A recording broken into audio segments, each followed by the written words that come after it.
Hello, this is Ken Ferrie with this week's Boots in the Field report.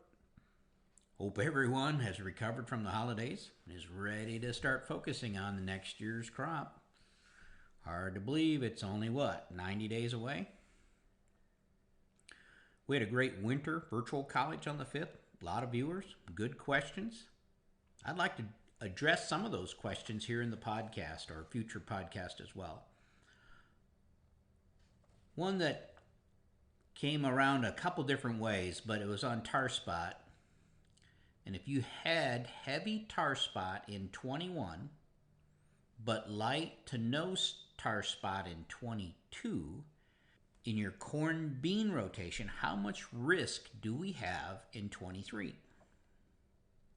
Now, no doubt here locally, the tar spot pressure was lower in 2022. Most fields didn't show tar spot until late September. Now, other parts of the country weren't as lucky. And you have to remember, in a corn bean rotation, the acres that were in corn in 2021 will be back in corn now in 2023.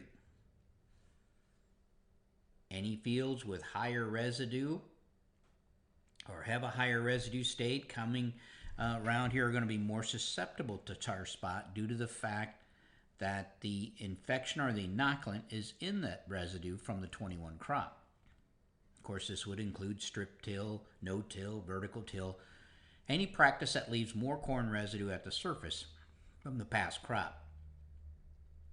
The threat to this inoculant comes in the form of what we call homegrown tar spot infection.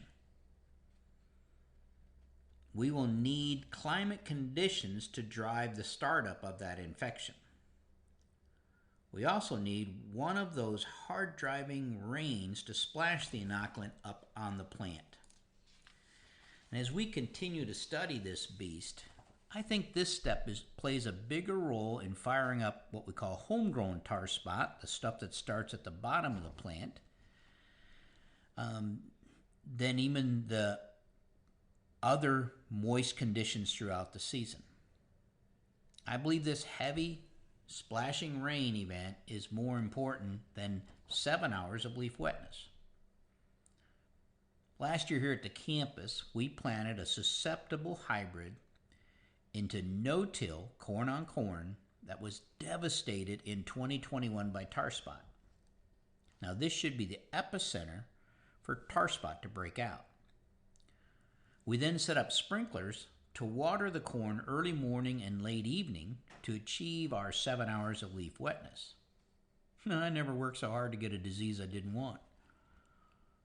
But in the end, tar spot did not infect this susceptible hybrid. With no big rains to splash the inoculant up onto the plant, it didn't get a threshold on the plants. It didn't get started. The conditions weren't in the tar spot favor last summer, as we kind of had a flash drought through here between June and July. Which is why I added the sprinklers system to our plot. But even that wasn't enough to trigger the tar spot. This, I believe, answers some of the other questions about our irrigated fields. We believe irrigated fields will be worse when it comes to tar spot, as we saw in 2021. But the wetter conditions from watering are going to give the tar spot the upper hand. This year, though, even under irrigation, the tar spot was hard to find. I do believe we're missing one important factor: the hard driving rain that splashes the inoculant up onto the plant. This rain most likely is going to be the most effective in spreading the disease if it happens right before rows close. Inoculate on that plant, once it gets started, and takes about 2 weeks. When the spores start to spread, the rows would be closed, and that would help keep those conditions as far as moisture down in that canopy. Once that homegrown tar spot gets fired up, then it can lead to the wind-blown tar spot that moves and reproduces much faster and doesn't need a hard driving rain to keep it moving. Northeast Iowa, southern Minnesota, and parts of central Wisconsin saw their first tar spot late in September of 2021. But it came too late to do much crop damage. Some of those areas did receive some heavy rain events this spring, triggering the homegrown infection of tar spot by mid to late August, which produced wind-blown spores that infected a lot of fields no matter what the crop rotation was. Tar spot dinged yields up there 30 to 50 bushel in some fields. How do you go from seeing tar spot for the first time in September to having a blowout in the next growing season?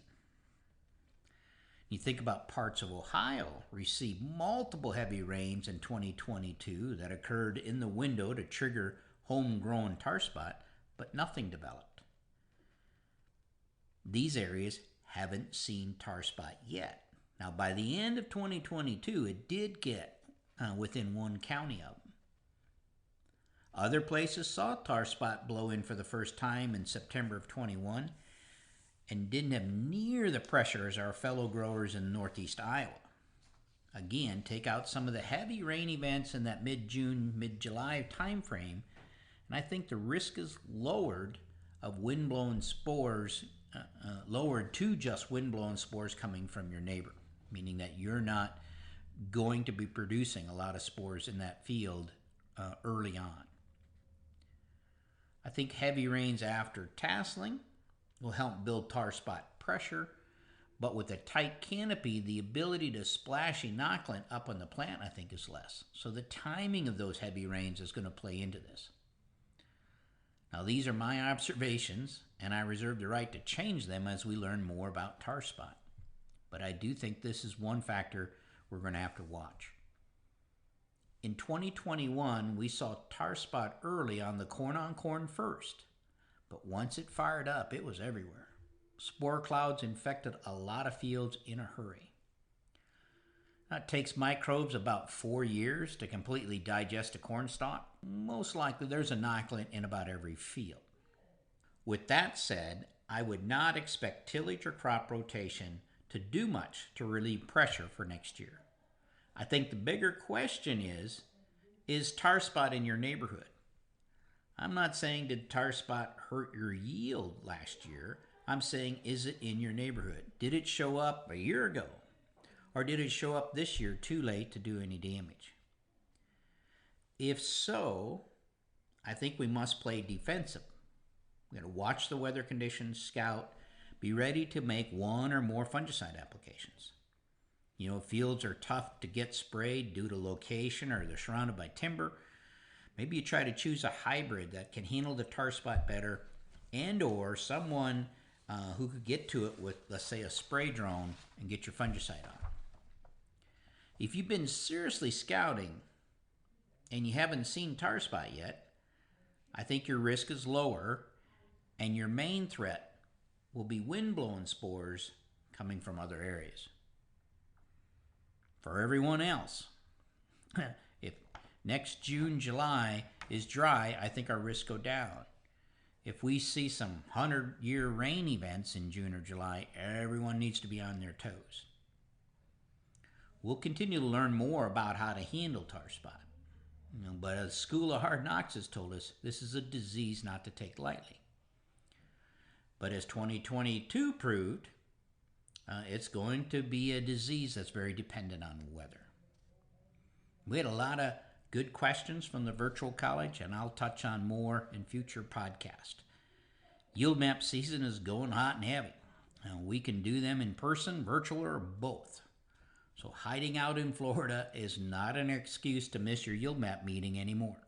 If you can get internet on the beach, we can do the meeting there. To stay up to date, check out our website at croptechinc.com and subscribe to our podcast, Boots in the Field Report. Keep her safe, keep her moving.